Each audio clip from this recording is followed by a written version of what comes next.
Assalamualaikum warahmatullahi wabarakatuh. Sahabat TNB Story dimanapun Anda berada, pemirsa dimanapun Anda berada, semoga sehat selalu, semoga diberikan rezeki yang halal, rezeki yang baik dari Tuhan yang Maha Kuasa, dan semoga segala hal yang baik-baik tentunya terlimpahkan kepada sahabat-sahabat semua dimanapun Anda berada. Saya di sini akan menceritakan kembali kelanjutan yang kemarin tentang sejarah Rasulullah Shallallahu Alaihi Wasallam. Tanpa banyak bicara, dengan dibantu oleh Al-Haris, satu-satunya putra yang beliau miliki ketika itu, Abdul Muthalib, memulai penggalian. Pekerjaan ini bukan tanpa resiko. Tempat tersebut adalah lokasi penyembelihan hewan kurban bagi kedua berhala yang berdiri seperti orang yang berpenyakit. Jelas, jika tempat tersebut diusik, maka kaum Quraisy pasti protes keras. Abdul Muthalib akan dianggap sebagai perusak tempat suci mereka. Namun semua telah diperhitungkan baik-baik oleh Al-Haris. Al-Haris diperintahkan untuk melindungi pekerjaannya, sementara beliau menggali tempat tersebut. Baru beberapa kali cangkul berhasil tercabik tanah. Suaranya mengundang perhatian beberapa orang yang berada di sekitar Masjidil Haram. Satu persatu penduduk sekitar mulai mendatangi sumber suara. Satu persatu penduduk sekitar berdatangan dan mendatangi sumber suara. Betapa terkejutnya, beberapa orang berwibawa itu tengah merobek-robek tanah tempat pengorbanan. Berbagai penilaian mulai bermunculan. Namun semua mengerucut pada satu kesimpulan bahwa Abdul Muthalib telah berbuat lancang terhadap tempat suci mereka.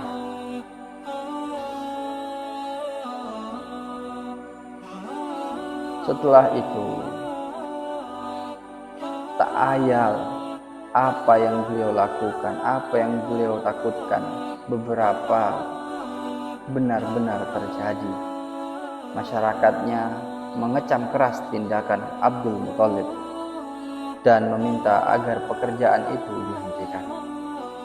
Dengan tegas, beliau menjelaskan bahwa semua itu dilakukan untuk menemukan sumber Zam-Zam, bukan karena ketidakhormatannya terhadap tempat suci mereka. Alasan itu tetap tidak bisa mereka terima. Percekcokan semakin memanas. Abdul Muthalib bersikeras untuk meneruskan, sementara masyarakatnya tidak ada satupun yang berpihak padanya.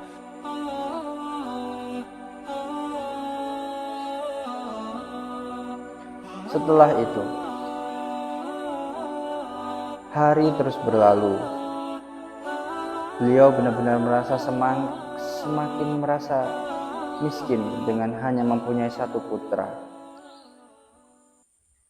Berkelebatlah sebagai bayangan seandainya mempunyai lebih dari satu anak, tentu anak-anaknya akan selalu siap berdiri di belakangnya untuk mendukung sang ayah. Akhirnya, untuk meredam suasana, beliau mengucapkan sebuah nazar, janji khusus untuk mengorbankan salah satu putranya jika mempunyai anak laki-laki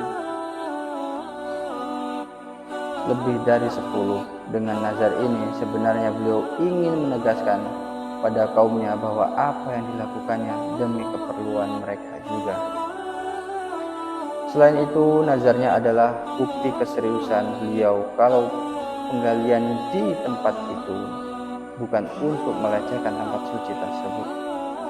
Seolah beliau berkata kepada mereka, "Di tempat ini kalian hanya menyembelih hewan kurban untuk tubuh untuk Tuhan Ka'bah. Sekarang lihatlah, aku akan mengorbankan lebih dari semua itu di sini. Aku akan mengorbankan darah dagingku sendiri. Semua orang tercengang. Kesadaran mereka tersentak dengan nazar tersebut. Abdul Muthalib seakan-akan membangkitkan kembali cerita leluhur mereka, Nabi Ibrahim alaihi salam. Nazar beliau tak ubahnya janji yang pernah diucapkan Nabi Ibrahim atas Ismail. Melihat begitu teguhnya keinginan Abdul Muthalib, perlahan-lahan mereka mundur, membiarkan anak-anak meneruskan penggalian. Sampai sejauh itu tidak ada yang berani bertindak lebih jauh. Tanpa diberi aba-aba, mereka diam, membiarkan Abdul Muthalib dan Al-Haris meneruskan penggalian.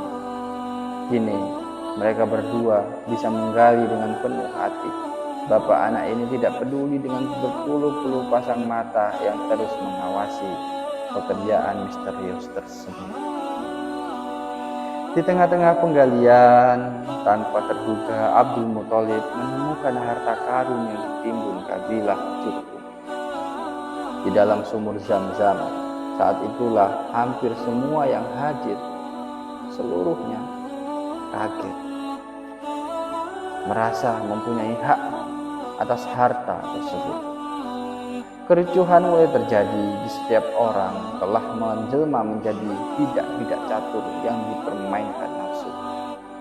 Mereka langsung menyatakan keinginannya kepada Abdul Muthalib untuk ambil bagian dari harta itu. Menanggapi hal tersebut dengan bijak, kakek Rasulullah SAW yang bernama asli Saibah itu segera mengambil keputusan. Beliau memutuskan bahwa harta kekayaan kabilah Jurhum berupa 2 patung emas dan berbagai jenis peralatan perang tersebut akan diundi.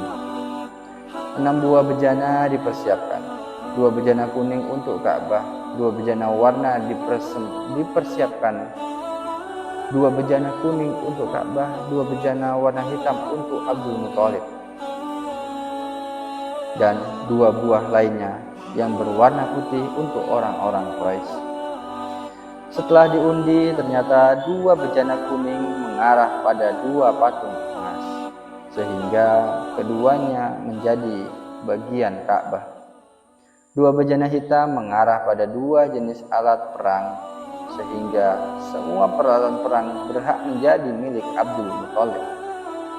Ketika itu, orang Quraisy tidak mendapatkan bagian sebab 2 bejana warna putih jatuh pada undian terakhir. Sesuai dengan aturan, bejana yang terakhir keluar tidak mendapatkan bagian. Beberapa tahun kemudian, tepatnya di bulan Jumadil Awal, 40 tahun sebelum Bitsah atau terutusnya Nabi Muhammad SAW, Abdul Muthalib yang saat itu telah memiliki beberapa orang putra kembali menggegerkan kota Makkah. Bak seorang raja dikawal para pegawai.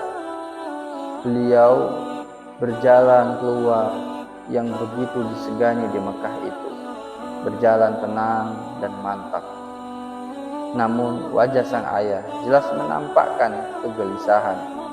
Memang ketampanannya mampu menimbun usianya yang sudah tidak muda lagi. Akan tetapi rasa gelisah telah mengalahkan segalanya hingga nampak jelas di wajah pemuka Quraisy itu. Penduduk Makkah terbelalak menyaksikan pemandangan aneh hari itu.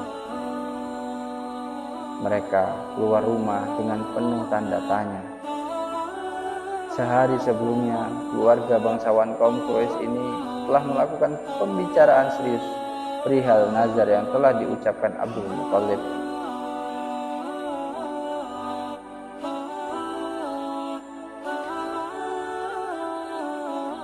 Abdul Muthalib beberapa tahun silam memang telah mengucapkan nazar.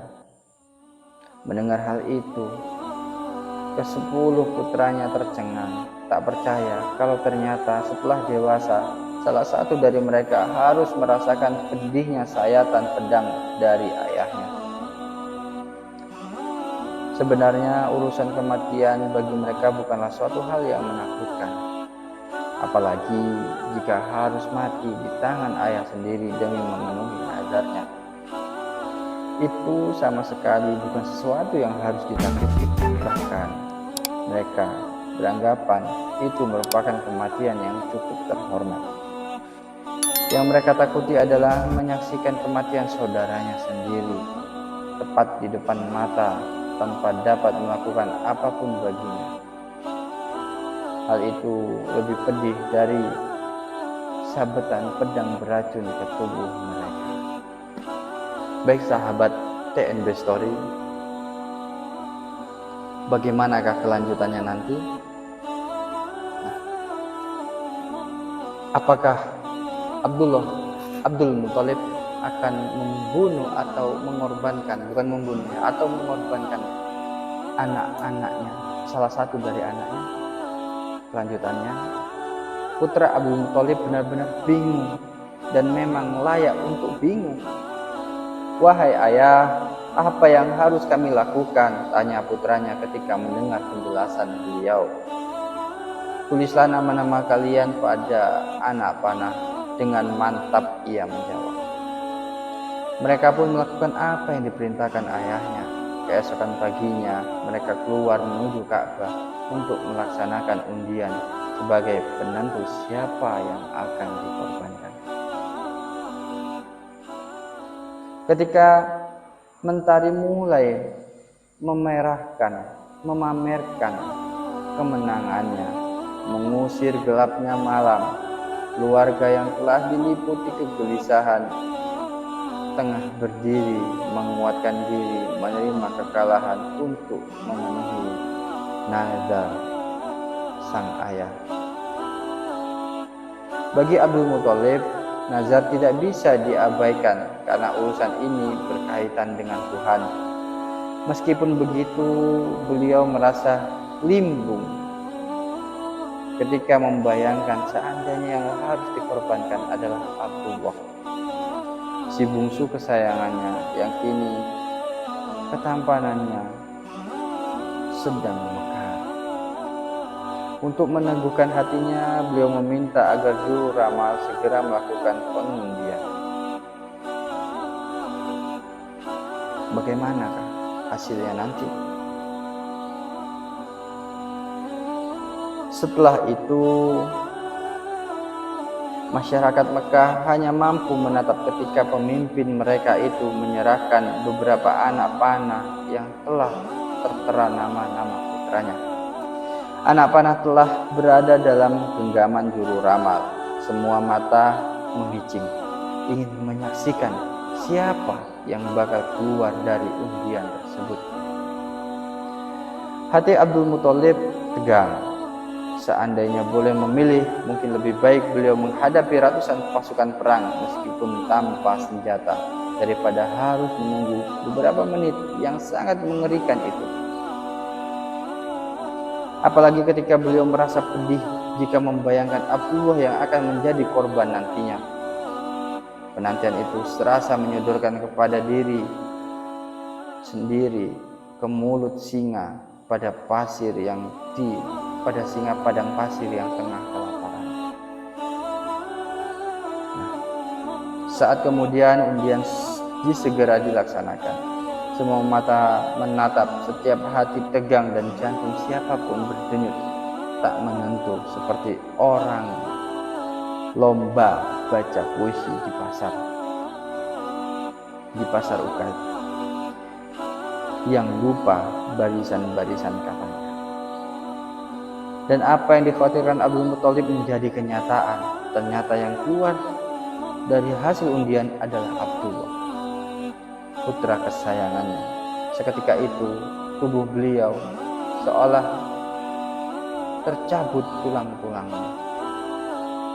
lunglai sebagai pakaian basah yang hendak dijemur. Bagaimana sahabat TNB Story? Dilanjutkan. Baik sahabat, dimanapun Anda berada, memang kisah-kisah perjuangan kakeknya Rasulullah itu juga bukan sembarang, sangat berjuang sekali.